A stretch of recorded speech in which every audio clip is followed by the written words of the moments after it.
Hi friends, welcome to mom's kitchen. ఇప్పుడు మనం పెసరపప్పు గారెలు ఎలా చేయాలో చూద్దాం. ఇప్పుడు ఒక బౌల్లో ఒక గ్లాసున్నర పెసరపప్పు తీసుకున్నాను. దాన్ని శుభ్రంగా కడుక్కొని ఒక హాఫ్ అన్ అవర్ నానబెట్టుకోవాలి.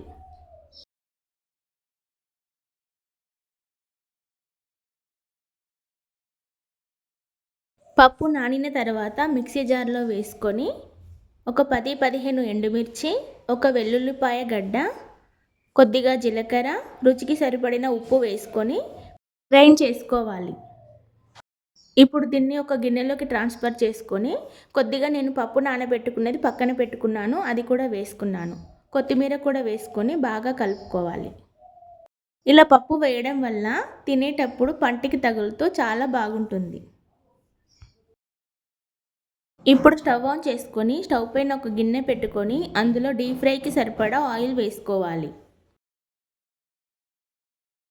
వీడియోలో చూపిస్తున్న విధంగా గారెలను ఒత్తుకొని ఆయిల్లో వేసుకొని డీప్ ఫ్రై చేసుకోవాలి. ఇవి గోల్డెన్ బ్రౌన్ కలర్ వచ్చాక తీసి పక్కన పెట్టుకోవాలి. అంతే అండి, టేస్టీగా ఉండే పెసరపప్పు గారెలు రెడీ. ఇది తెలంగాణలో ఫెస్టివల్ టైంలో చేసుకునే స్పెషల్ రెసిపీ. మీరు కూడా ట్రై చేయండి. ఈ రెసిపీ మీకు నచ్చితే లైక్ చేయండి, షేర్ చేయండి. మా ఛానల్ ఇంకా సబ్స్క్రైబ్ చేసుకోకపోతే సబ్స్క్రైబ్ చేసుకోండి. Thanks for watching.